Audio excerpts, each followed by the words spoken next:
My name is Kayren Spain of Kayren Spain Designs, and I'm just introducing myself. About 6 years ago, when I turned 70, I'm about to celebrate my 76th birthday, I did two really strange things. My children asked me, what do you want to do for your 70th birthday? And I said, jump out of an airplane. Well, my son came from Spain, a daughter came from New York, and my two daughters here, we all went down to skydive Atlanta and jumped out of an airplane. It was the most wonderful thing I've ever done.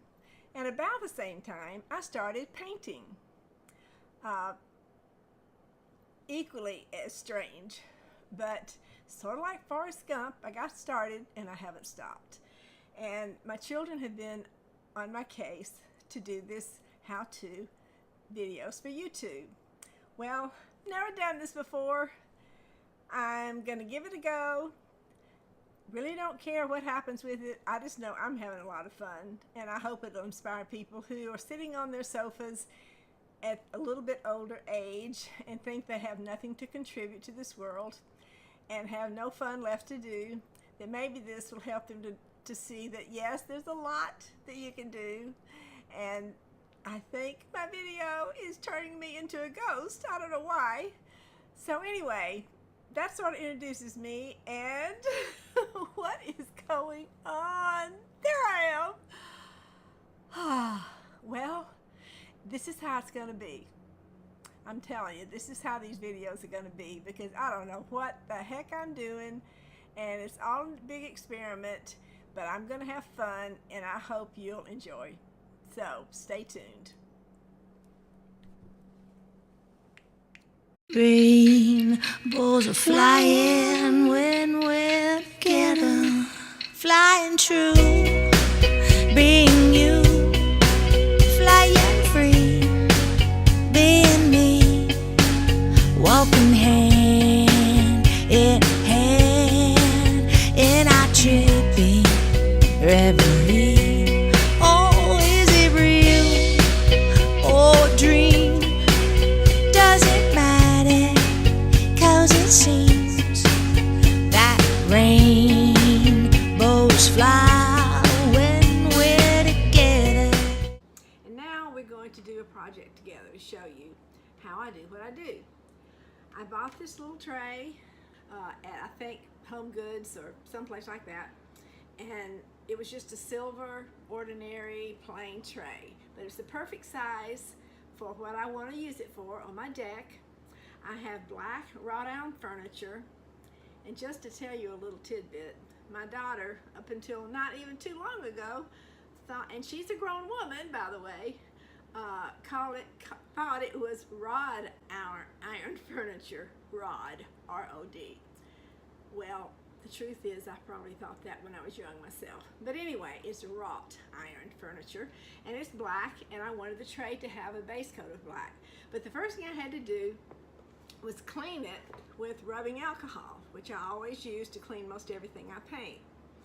And put it on pretty much sometimes a paper towel or a really thin cloth that has no lint, and rub it down to get all the fingerprints and whatever is on there. And the next step is I take this product, which I love, Kills.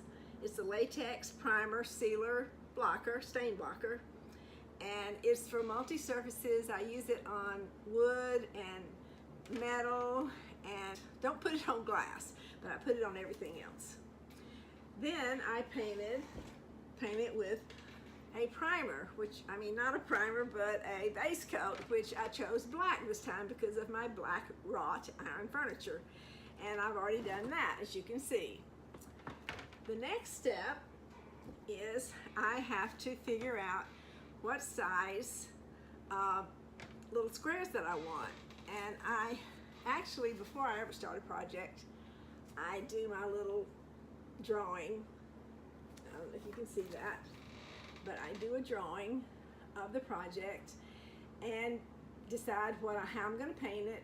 And this time I wanted to do it in my black and white squares that I do a lot, and with some color. And so I chose black for the base, and then for around the edges, the rim of the tray, I'm going to use a color that I love called yellow ochre.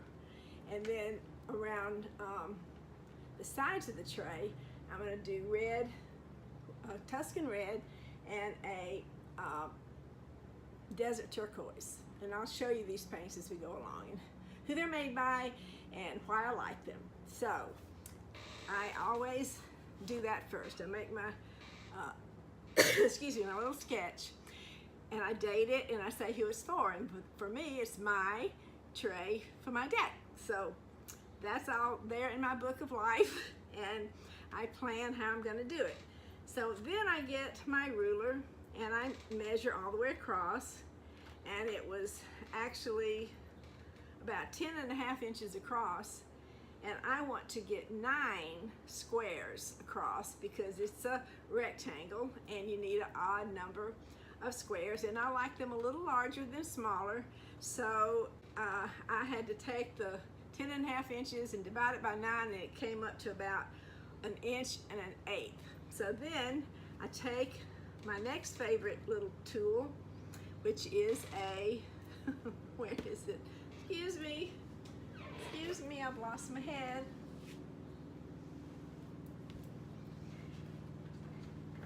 You know, I've never done this before, right?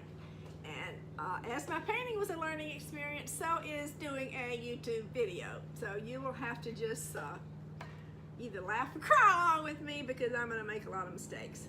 So anyway, so I take my gel pen and I mark it all the way across 1 inch and 1/8 with my little, I'll make a little mark and go all the way across with 1 inch and 1/8 so I get all the way, and I have my 9 squares.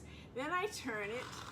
My other favorite thing is a turntable or a Lazy Susan. It makes work so easy. Then I mark it the other way, and I do it twice on each side and twice on each side. And then I take my ruler and I connect the dots.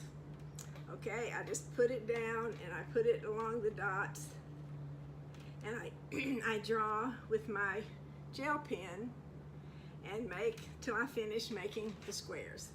That's kind of boring for you to watch done, but you get the idea. But there they are, all the way across. 9, 9. I have an even number of squares to paint. So next, I'm gonna pause because I need to get my paint ready. I don't do that ahead of time because I don't want it to dry out. Acrylics are very famous for drying out fast. So I'm going to stop for a few minutes. Well, I'm gonna stop if this will stop. Yeah, well, you'll see what a novice I am. Come on, stop. Stop.